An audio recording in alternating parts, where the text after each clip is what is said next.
Bah oui, quand j'appuie pas sur le bouton, ça marche pas, bien évidemment, sinon c'est pas drôle. Voilà, un grand lancement de live, un live de cas social. Bien évidemment, j'ai tout raté pour l'introduction, comme d'habitude. J'avais prévu un effet comique, des effets spéciaux, un caméo du chat, mais ce sera rien. Alors les amis, je voudrais commencer ce live quand même, soyons un minimum sérieux, par rendre hommage, parce qu'il n'y a pas vraiment de chronique ou de choses de prévues, mais je voudrais quand même rendre un hommage, et on les applaudit bien fort, à nos amis du CSA. Visiblement, le CSA, je ne sais pas si vous l'avez vu, a décidé de fêter ses 30 ans. Donc le CSA, ils en ont marre qu'on leur dise que c'est des vieux has-been, parce qu'ils comprennent rien au monde de demain, au YouTube, qu'ils sont encore enfermés dans la télé. Donc ils ont dit, nous aussi, on va montrer qu'on sait faire des productions intellectuelles. Et donc du coup, ils ont fait une vidéo YouTube sur Dailymotion. Voyons. Si tu veux, je fais un peu comme Laurent Ruquier, coucou, comme dans ton émission quand tu jugeais les gens. Voilà, parce que ça a l'air, ça part sur du comique, donc Et le lieutenant Caruso Cellini, le gendarme au fameux CSA, le commando spécial de l'audiovisuel. Alors mon capitaine, bonsoir. Ah, il y a un jeu de mots. Ils sont partis sur un jeu de mots, c'est-à-dire commando, d'accord, spécial de l'audiovisuel, tout ça, d'accord. Et le mec a un putain d'impair de pédo, hein. Commando fête aujourd'hui ses 30 ans, une réaction. Une réaction? Bah, attendez un peu que je réfléchisse. Ah oui! Ah oui! Ah oui! Ah, quel jeu! Quel jeu! Pour une première vidéo, genre, moi je jouais pas aussi bien que ça au début, hein. Gendarme un jour, gendarme toujours! Mais mon commandant, n'estimez-vous pas que C'est moi où il essaie de faire Bourville. les méthodes doivent changer, que la répression doit maintenant faire place à l'incitation? En fait, mon colonel, l'action commando garde-t-elle encore tout son sens aujourd'hui? Ne devez-vous pas, finalement, penser que votre métier Il a envie de pisser, le mec, ou il sait pas tenir devant une caméra? devrait évoluer? Évoluer? Mais pas du tout! Mais pas du tout! C'est ça, il fait Bourville. C'est très très très très malaisant. C'est extrêmement malaisant. Et pour ceux qui rigolent dans le chat, la meilleure blague, c'est c'est avec ton pognon.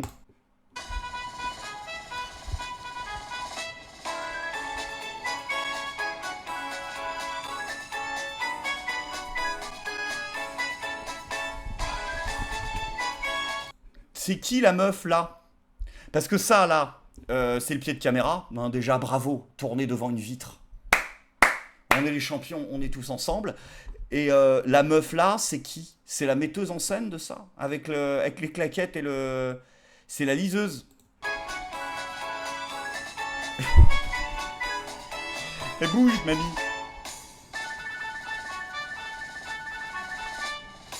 Un gendarme doit avoir un bon bâton, mais c'est pas tout, mais c'est pas tout. Il lui faut aussi La caméraman, elle est là. Et... Putain, non, attends, c'est quoi? une loi, des conventions, mais c'est pas tout, mais c'est pas tout. Car ce qu'il doit avoir, et surtout, c'est C'est pas la chaîne du CSA. C'est vraiment le... la C'est pas tactique, vrai. de la tactique dans la pratique. Comme la montre à son tic-tac, le gendarme a sa tactique. Attendez un peu que je vous explique. Ah, les pieds, c'est catastrophique. La tactique du gendarme, c'est de bien visionner sans se faire pixeliser. La tactique du gendarme, c'est d'avoir tout le temps les yeux devant son écran. Propos haineux, allez, mise en demeure, allez. Oh, ils ont fait... C'était les mecs de moustache ou pas? Non, ça n'a rien à voir. Oui, c'est bien, après, c'est vrai. C'est peut-être aussi des gens du Groland qui essayent de retrouver, de faire une reconversion professionnelle ou quelque chose, hein. Après, voilà, c'est vrai. Se pose la question du darwinisme aussi. Se pose plein de questions auxquelles on n'a pas les réponses. Il est pas synchro sur son playback, hein. Il ne veut volontairement pas faire de playback parce que déjà, à mon avis, là, il est au bout de sa vie, Pépé. Donc, ils ont pas essayé de lui faire mieux, hein. Voilà, on prend sur nous, mais on essaie de leur donner une chance parce que maintenant il y a la jeunesse. Et maintenant, il y a aussi autre chose. Donc, s'il y a la jeunesse, on peut peut-être tenter quelque chose. Allez, et ça fait 2, allez, chez le rapporteur, la tactique du Mais non, mais ils ont pas bossé la Corée. Ils ont rien bossé. Ils font n'importe quoi. Donc, gendarme, c'est de sanctionner avec autorité. Il y a un mec qui passe derrière. Il y a ceux Ah non! qui n'émettent pas. La parité, pardon, progrès, tolérance, ils sont tous blancs. C'est pas eux qui nous cassaient les couilles avec les représentations des minorités. Y a pas un chinois, y a pas un arabe, y a rien. Donc Sur leur antenne. Mais c'est pas tout. après c'est aussi là où tu te dis, c'est con que ça n'existe plus What the Cut. Parce que là, c'est vrai que c'est dans ces moments-là où j'ai des petits instants de tristesse et où ça me manque. Oh! Ouais, non, je me prends dans la gueule. Ah ouais, il se lâche. Libération, allez, recommandation, allez, c'est fait plaigner, allez. Je connais le métier. La tactique du gendarme. Chaque fois, ça c'est agresse, hein. d'être constamment à cheval sur le règlement. C'est moi où le mec est dans un état de sueur. Donc, d'ailleurs, si tu vois ce qu'on dit de toi, à mon avis, maintenant sur Internet, tu vas être doublement en sueur, mais il a battu Manuel Valls. Ah, d'ailleurs, c'est la bonne nouvelle accessoirement du live. Manuel Valls vient de se faire virer de son parti à Barcelone. Vraiment, quand ça veut pas, ça veut pas. Il est possible que Manuel Valls soit le premier homme politique français à terminer caissier chez Lidl. C'est vraiment faisable. Donc, on va peut-être devoir lui donner des pièces dans la rue à un moment, je sais pas. Il est éternellement lié, oui, éternellement lié à Barcelone, mais en fait, il était éternellement lié à plein de trucs, Manuel Valls. Le problème, c'est que les gens n'ont pas été éternellement liés à lui, par contre. C'est dans ce sens-là, donc il est éternellement lié, mais tout seul. C'est ça qui est emmerdant. Tu finis comme un elfe dans ta forêt, quoi. D'un moment, ça marche pas. Ouais, Valls bientôt municipal, mais ça va être une attraction dans le Lidl du coin, en fait. C'est ça le truc. Il continuera peut-être à dire les mêmes choses, mais les gens viendront pour rigoler. Donc c'est aussi une reconversion professionnelle qui peut être possible. Même si à mon avis, si tu veux te lancer dans le one man, j'investirais dans un sérieux service de sécurité par contre. Parce qu'il n'y aura peut-être pas que des blancos qui vont venir. Donc, mais sinon, normalement, il y a une petite possibilité. Effectivement, on l'avait pas vu de reconversion professionnelle. C'est intéressant comme question d'ailleurs. Les gilets jaunes sont-ils le peuple ? Parce que c'est un truc que je vois énormément dans les commentaires et que je vois beaucoup dans le chat, qui est les gens, nous le peuple, face aux élites, face aux autres. Et les gilets jaunes, ça a vraiment révélé ça. Le fait qu'une partie de la population qui sont les gilets jaunes ont exclu volontairement du peuple les puissants ou les dirigeants. Et c'est ce qui fout Alain Minc en PLS. C'est pas que des gens soient dans la rue, ce qui fait peur à ces gens, à ces puissants, c'est qu'ils commencent à être retirés par des gens du peuple. Ce que je n'aime pas dans le mouvement des Gilets jaunes, c'est qu'ils disent « nous sommes le peuple ». Et ça, c'est une escroquerie intellectuelle. Vous êtes le peuple, je suis le peuple. Les 45%... Les Gilets jaunes sont une escroquerie, Alain Minc. J'ai dit le mot « peuple » est une escroquerie intellectuelle. Oui. Les 45% de Français qui ont voté « oui » au référendum de 2005 ont vu des titres grotesques. Le lendemain, le peuple a gagné contre les élites. Si les élites représentaient 45% du pays, on serait sacrément démocratique. Alors ça, c'est magnifique. On est dans l'argument fallacieux le plus parfait.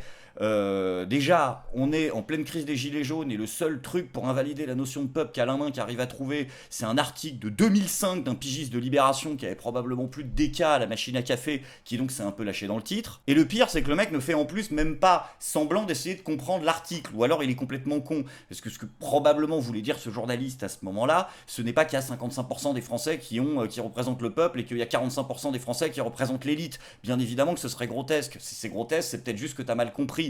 Ce qu'il essaye de dire, c'est qu'il y a 55% des Français qui ont voté contre ce que voulaient les élites. Élites qui, par un travail de propagande médiatique basé sur la peur et sur la désinformation, ont réussi à faire voter comme eux 45% des gens. Le vrai décalage, il était entre les 90% passés de députés de l'Assemblée nationale qui ont voté pour et les 40% d'écart que ça fait avec le peuple réel qui a voté pour. Enfin, qui a voté... Tu vois ce que je veux dire ? C'est là quelle est la différence. Et bien sûr que ces gens ont réussi à faire voter 45% des gens dans leur sens. Mais ça veut pas dire qu'il y a 45% d'élite. Bref, Alain Minc est con. Mais de toute façon, Alain Minc est con. En fait, c'est plus compliqué que ça. Il y avait Emmanuel Todd qui avait extrêmement bien résumé le génie d'Alain Minc. Tiens, d'ailleurs, on va le mettre, comme ça, on fait un petit crochet, puis on revient dans le sujet. J'ai une certaine forme d'admiration de statisticien pour Minc. Pour le nombre de ces conneries, c'est ça ? Voilà, non, mais vous voyez, non, mais c'est pas ça. Mais non, pas le nombre, c'est pas ça. Mais si vous voulez, regardez, quand vous faites des tests de probabilité. Donc, je veux dire, moi, je suis prospectiviste. J'ai un bon score de réalisation positive. Vous voyez, j'ai prédit l'effondrement du système soviétique, l'affaiblissement du système américain, les révolutions du monde arabe, que l'euro ne marcherait pas. Mais bon, je ne vais pas rentrer dans les détails, mais il y a des trucs sur lesquels je me suis planté. Donc, mettons que je fasse 3/4 de prédictions correctes. Ça ne fait que 3/4 de prédictions correctes. Mais Minc se trompe dans 100% des cas. Et c'est beaucoup plus difficile, en théorie des probabilités, de se tromper dans 100% des cas que d'avoir raison dans 75% des cas. Donc ça veut dire que lui est vraiment génial, mais il a un circuit monté à l'envers. Vous voyez, donc j'ai une vraie admiration pour Minc. Le peuple, c'est une notion. Donc déjà, on peut ne pas y croire à cette notion-là. C'est une catégorie sociologique, c'est une création de l'esprit. Bon, d'accord, il y en a d'autres qui est censé représenter une ou plusieurs réalités concrètes, quoi. Donc le peuple, tu peux y croire, ne pas y croire, encore une fois, mais je veux dire, il n'y a pas des gens qui ont un gène du peuple, ça n'existe pas. Il y a des théoriciens qui disent que le peuple n'existe pas, je sais, à grand renfort de citations, je ne partage pas cet avis. Ce qu'arrivent à prouver ces gens, la théorie de ceux qui critiquent en gros l'existence du peuple, c'est de dire en gros que la dialectique permanente du maître et de l'esclave entre les individus rend impossible l'union des individus parce qu'ils vont irrémédiablement se foutre sur la gueule et qu'ils ne sont pas capables de faire corps social. En tout cas de façon suffisamment forte ou homogène pour pouvoir obtenir des revendications, obtenir réellement une forme de pression, etc. Je trouve que ces arguments ne prouvent pas que le peuple n'existe pas, je trouve que ces arguments ont une tendance à prouver que le peuple s'engueule. Oui, mais à ce moment-là, moi, je vais te prendre une comparaison avec une famille. Une famille, t'as beau t'engueuler tous les week-ends ou pas avoir parlé à tes parents depuis 20 ans, factuellement, c'est ta famille. On peut définir un monde dans lequel la notion de peuple n'existe pas. Ça s'appelle le monde anglo-saxon. Mais à ce moment-là, comme dirait l'autre, il faut le savoir. Le capitalisme et le libéralisme anglo-saxon, de toute façon, ça repose sur 3 négations. La négation du peuple, de base, la négation de l'existence de l'intérêt général, et donc la négation de la volonté générale. C'est la triple négation sur laquelle repose le libéral capitalisme.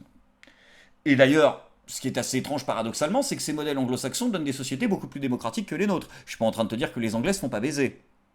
Je suis pas en train de dire que les Américains se font pas baiser. Je suis en train de dire que tu compares le fonctionnement de la Chambre des députés en Angleterre et tu compares le fonctionnement de la Chambre aux États-Unis avec le fonctionnement des chambres du Parlement français et de l'Assemblée nationale et du Sénat, on arrête. My Lords, with the leave of the House, I wonder if you permit me to offer my sincere apologies to Baroness Lister for my discourtesy in not being in my place to answer her question on a very important matter at the beginning of questions. During the 5 years at which it's been my privilege to answer questions from this dispatcher box on behalf of the government, I've always believed that we should rise to the highest possible standards of courtesy and respect in responding on behalf of the government to the legitimate questions of the legislature. I'm thoroughly ashamed at not being in my place, and therefore I shall be offering my resignation to the Prime Minister with immediate effect. I do apologize.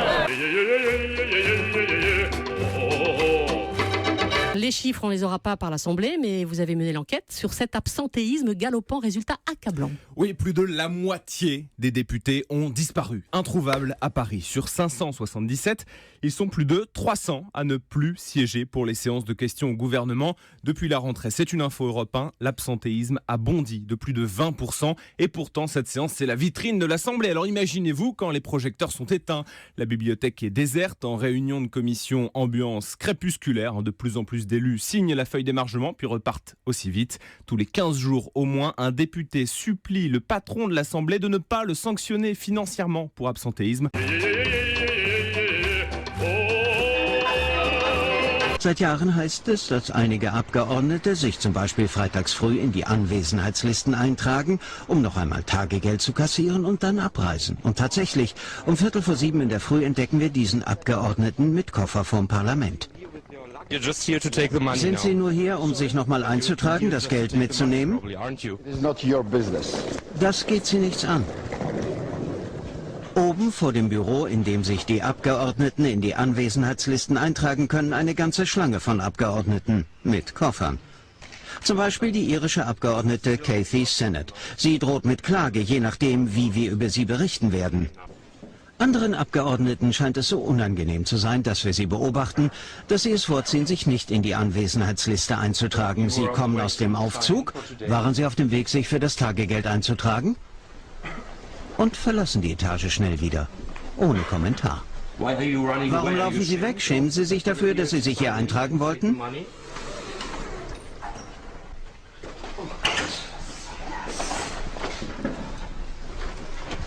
Kommen Sie doch rein, was ist denn das Problem? Warum ist das denn unverschämt?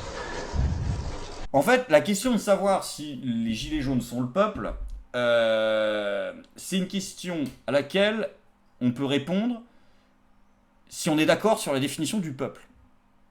Parce qu'en réalité, l'arnaque dans l'affaire, c'est que des définitions du peuple, il y en a plusieurs.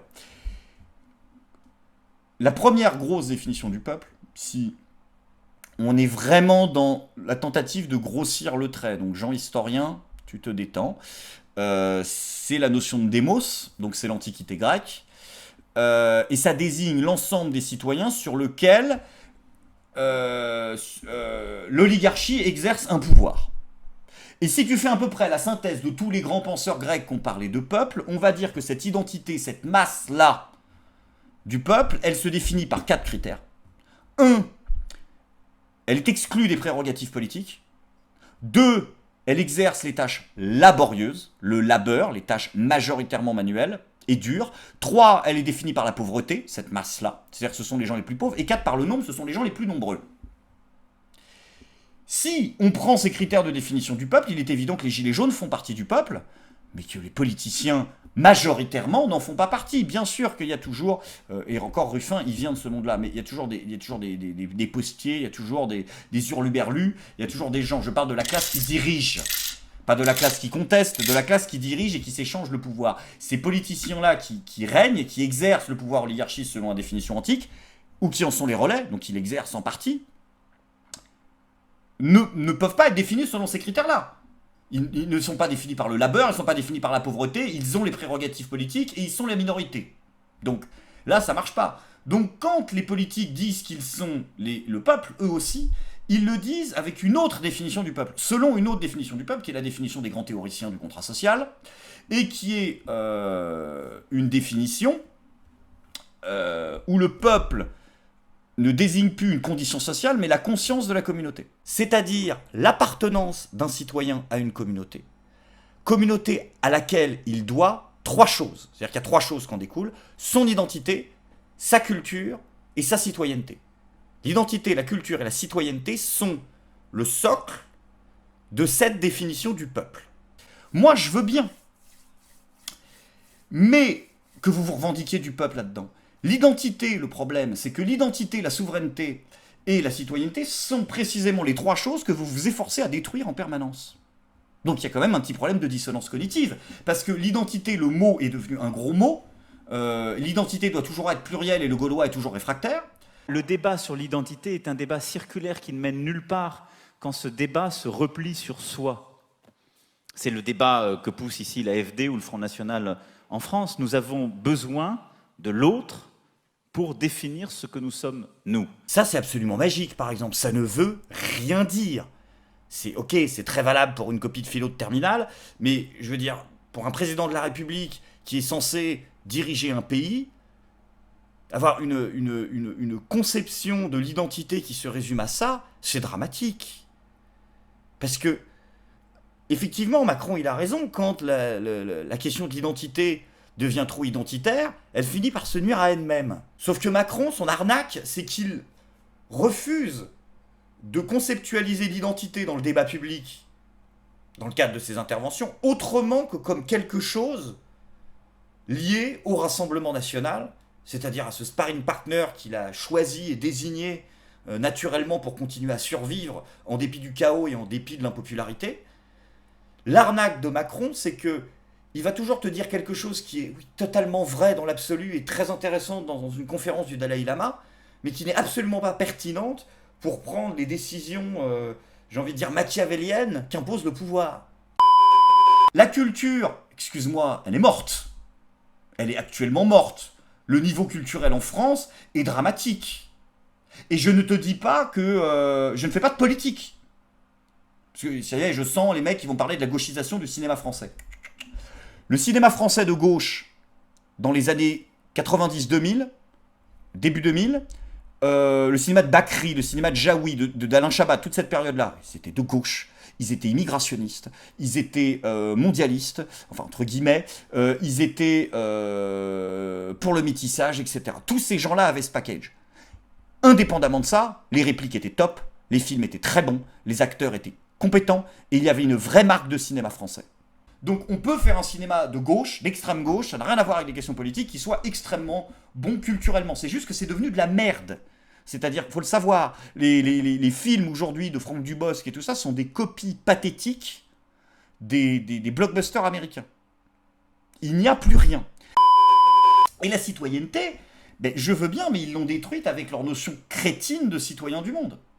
Qui est une bêtise, qui est un néologisme, parce que moi je suis pas contre le sentiment que tu as de te sentir citoyen du monde, mais la citoyenneté du monde ne peut pas par principe exister. La citoyenneté, c'est le fait, dans la définition traditionnelle, pour un individu, pour une famille ou pour un groupe d'individus, d'être reconnu officiellement comme citoyen, c'est-à-dire comme membre d'une ville ayant le statut de cité, c'est-à-dire donc d'un État. Pas d'État, pas de citoyenneté. Il n'y a pas de citoyenneté en général, il y a un humanisme en général, il y a un sentiment de fraternité en général, mais il n'y a pas de citoyenneté en général, ça ne peut pas factuellement exister. Et le peuple, ça veut rien dire, quoi. Pour la gauche, le peuple c'est une classe, pour la droite, le peuple c'est un électeur. Donc à partir de là, de toute façon, tu peux faire dire ce que tu veux, au mot. C'est toujours le même problème, quoi. Mitterrand disait, le peuple c'est celui qui est exclu des prérogatives économiques. Et là où Sartre disait que le peuple c'était celui qui était exclu des prérogatives, de la formation intellectuelle. Donc tu vois bien que ça veut tout dire, en fait. Tu peux dire ce que tu veux, quoi. Et puis t'as les pastèques, t'as les Cohn-Bendit, qui eux sont d'accord sur le fait que quoi qu'il arrive, le peuple est un con. Il faut arrêter de dire que le peuple a toujours raison quand un peuple vote pour l'extrême droite, quand un peuple vote pour le nazisme, il n'a pas raison, même si c'est le peuple. Et quand les Anglais savent qu'ils se sont trompés, le peuple anglais a voté à 51% ou 52% pour le Brexit, maintenant 10 à 20% des Brexitiens, ils le regrettent. Donc faisons attention avec ces arguments à Montebourg complètement crétins contre les peuples. Donc du coup, en fait, moi ce que je dirais, c'est, pour résumer tout ça, je ne suis pas contre le fait que les puissants se définissent selon une autre définition du peuple, mais vous ne pouvez pas le faire avec légitimité dans la mesure où ce qui représente les piliers de cette définition, l'identité, la culture et la citoyenneté, vous tapez dedans à grands coups de godasse en permanence. Et concernant la culture, il y en a qui vont me dire « Ouais, non, mais t'as parlé que du cinéma, il faudrait faire une émission entière sur la culture. » Après, on est aussi dans l'appréciation personnelle, puisque c'est la culture. Mais oui, je trouve que les plugs anneaux géants de Anne Hidalgo ont moins de prestige que ce qu'on faisait il y a pas encore si longtemps, et qu'on continue à faire aujourd'hui, mais qui n'est plus mis en avant. Si on ne met plus que la médiocrité, en fait, en avant. C'est ça le problème.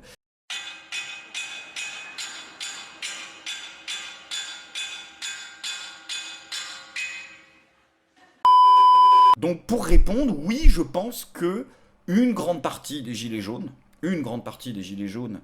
est le peuple, et peut se reconnaître selon une définition valide du peuple, la première, celle de l'Antiquité, parce qu'ils correspondent aux critères objectifs de classification et de définition du peuple, ils répondent à ces critères-là, mais par contre, ils sont pour moi le peuple par opposition à l'élite, je parle pas de JVC, qui elle a aussi sa définition du peuple, mais qui scie les branches de l'arbre sur lesquelles il repose.